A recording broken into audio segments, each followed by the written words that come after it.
Magandang araw po sa lahat. Ayon sa direktiba ng ating Pangulong Ferdinand Bongbong Marcos Jr. at sa naging pag-uusap namin ni Secretary Giovanni Lopez, nais kong linawin ang ilang katanungan tungkol sa paggamit ng e-bikes o e-trikes at iba pang LEVs sa ating mga kalsada. Marami pong lumalabas na impormasyon online, kaya mahalaga na malinaw natin maipaliwanag kung ano ang pinapayagan, ano ang bawal, at ano ang umiiral na batas na sinusunod ng LTO. The LTO has a clear legal authority to enforce traffic laws and when necessary to impound vehicles, including LEVs, when they are illegally using national roads and endangering other road users. Ang Electric Vehicle Industry Development Act o EVIDA at ang IRR nito ay hindi nag-aalis ng kapangyarihan ng LTO. Sa katunayan, nililinaw ng EVIDA IRR na tanging mga LEV na pang-exclusive private use lamang at hindi nakalaan na gamitin sa anumang public highway. Ang exempted sa registration sa DOTR at mga attached agencies nito. May maling akala po na dahil may mga LEV na exempt na sa registration, wala nang kapangyarihan ng LTO na umaksyon. Mali po iyon. Kapag ang isang LEV, e-bike o e-trike ay pumasok sa national highway kung saan sila bawal at lumalabag sa traffic regulation, may kapangyarihan ng LTO na mag-apprehend at when warranted, impound the unit. Ito ang bahagi ng aming mandato na pangalagaan ang kaligtasan sa kalsada. Hindi rin po ito bagong batas. Matagal nang bawal ang e-bikes o e-trikes at iba pang LEV sa national road at highways. Noon pa man, malinaw na sa RA 4136 at sa ating road classification system na ang national road ay para sa high-speed motor vehicles para maiwasan na aksidente at traffic hazard.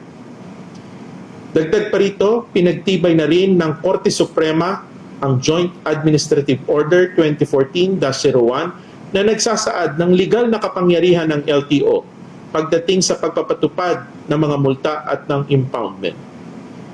Ang ginagawa po natin ngayon ay reinforcement ng matagal nang umiiral na patakaran, hindi paglikha ng panibagong pagbabawal. Pwede pa rin gumamit ng e-bikes sa maraming lugar.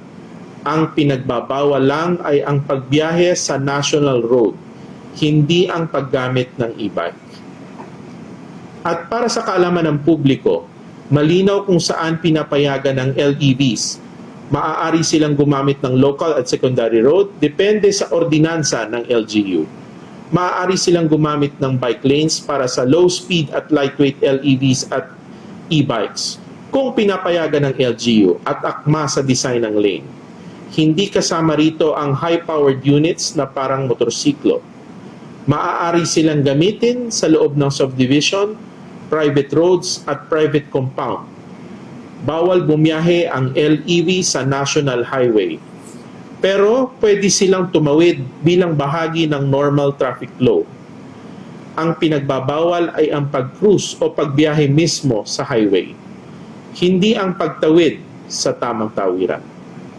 Ngayon, doon sa may mabigat na punto, kung dumating ang panahon na may mangyaring aksidente, may masagasaan, may mamatay, o may seryosong sakuna na kinakasungkutan ng isang LEV na walang plaka, walang rehistro, at walang malinaw na pagkakakilanlan, mahihirapan tayong matunton kung sino ang may-ari o responsable. Trabaho ng mambabatas ang magbalangkas ng mas malinaw at mas modernong batas para sa LEVs upang lubusang maprotektahan ang bawat Pilipino. Kung sa tingin nila kulang ang batas, may kapangyarihan silang ayusin ito sa Kongreso.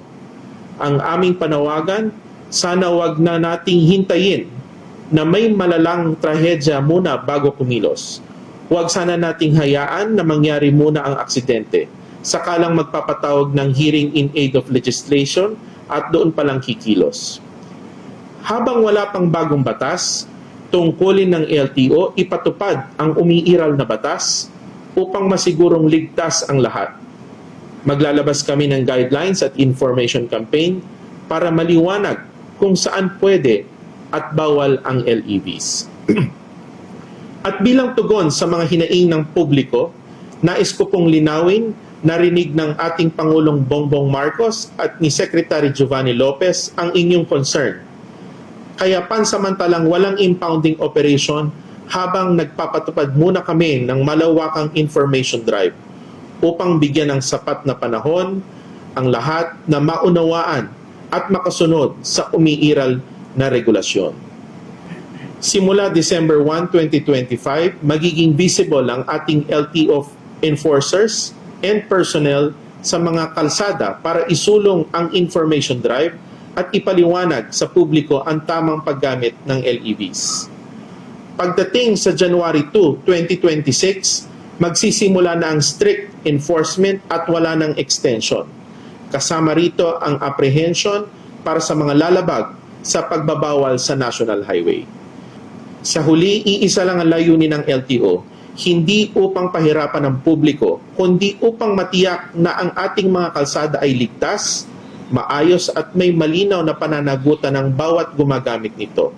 Kasama na ang mga gumagamit ng e-bikes, e-trikes at iba pang LEVs. Maraming salamat po at ingat po tayo sa biyahe.